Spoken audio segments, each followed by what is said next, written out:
بسم الله والحمد لله والصلاة والسلام على رسول الله. بعد السلام عليكم ورحمة الله وبركاته. warkeenu wuxuu ku saabsan yahay cudurkan corona Ilaahay subhanahu wa ta'ala marka hore waxaan ka baryaynaa inuu ummadda ka dul qaado intii ku dhimatay Ilaahay u naxariisto inta u jiiftana Ilaahay uu caafiyo ummadana Ilaahay ka badbaadiyo waxa ugu horeeya waxa waaye astaghfar iyo Allah bari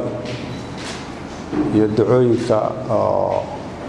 nabiga sallallahu alayhi wasallam laga wariyay oo mawruudka in la badiyo tan isu dardaarmayna kubaataas waaye marka waxa jira talooyin ku aadan arimahaas oo madashu ay soo jeedinayso qaybo kala duwan sida dawladda ganacsatada shacabka guud ahaan iyo beesha caalamka mid ugu horeysa waxa waaye dawladdu inay kor u qaado dadaalkeeda ku aadan joojinta faafitaanka cudurkan iyo la tacaalida cudurka dadka uu ku dhacay sida in la helo qalabkii baarista iyo dawooyinkii loo baahnay iyo waxyaabihii looga hortagay oo ay ka mid yihiin dawooyinka loo isticmaalo nadaafadda dawladdu inay isku dubarido fikirka iyo aragtida iyo awoodda shacabka si looga hortago arrimahan in ay la wadaagto macluumaadka dhabta ah ee ku saabsan cudurkan faafitaankiisa inay la wadaagto waxa wada ogtihiin in jiha wareer badan oo ka jiro macluumaadka ku aadan cudurkan in dadka cudurkan oo ku dhaco in la helo meel gaar ah lagu daweeyo oo aysan naqanin kaliya in la karantiilo oo laga dhex bixiyo bulshada ay helaan dawooyinka ay u baahnaayeen sidaas oo kale in canshuur raaf loo sameeyo waxyaabaha daruuriga ah sida raashinka dawooyinka iyo shidaalka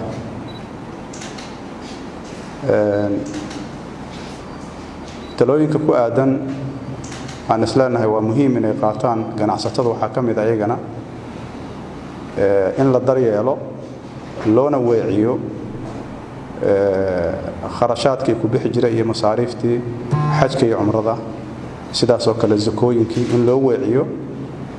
dadka dhibaataysan noloshooda saameynta oo ku yeelanayo cudurkan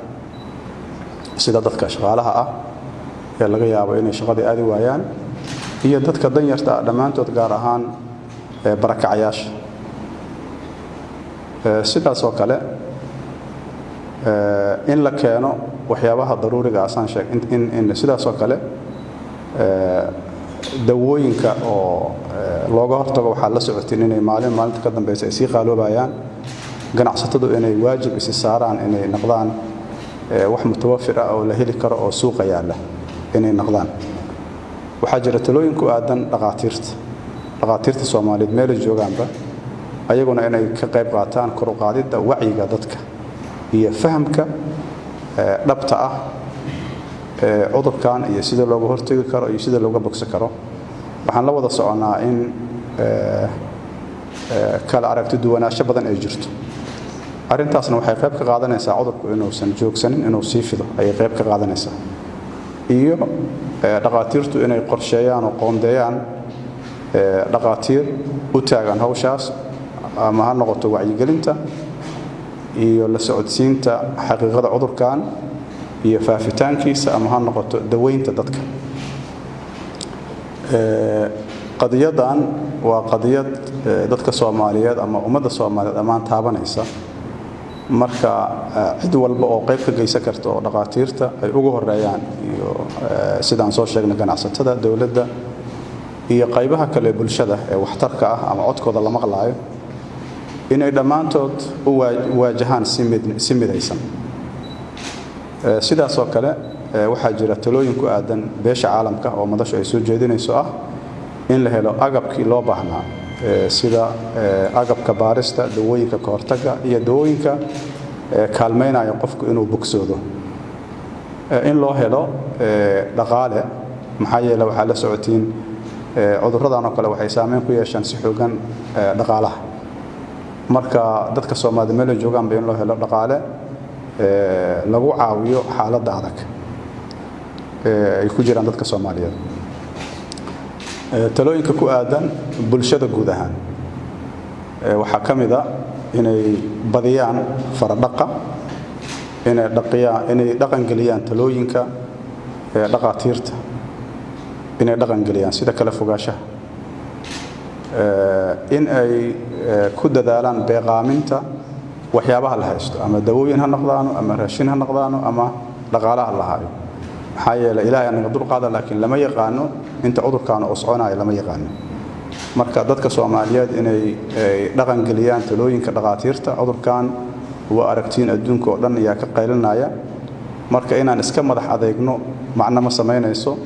talooyinka in la qaato talana waxa ugu fiican mid ka hortaga dhaqdhaqaaq aan loo baahnayn inaan la sameeyno مثلا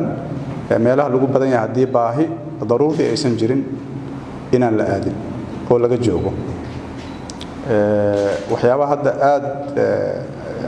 looga hadlo waxa kamid ah salaanta qofka hadaa tira assalaamu calaykum waa ku filanta marka in ayadana aad loogu dadaalo runtii waa marxalad adag yaan dhihi karnaa oo dadku ay marayaan waxayna u baahan tahay in loo wajaho si midnimo leh loogana leysuna abaabulo sidan ka duwan waxaan dareemaynaa in wacyiga ku aadan cudurkan iyo dadaalka ku aadan laga soo bilaabo dawladda ilaa shacabka inuu aad u hooseeyo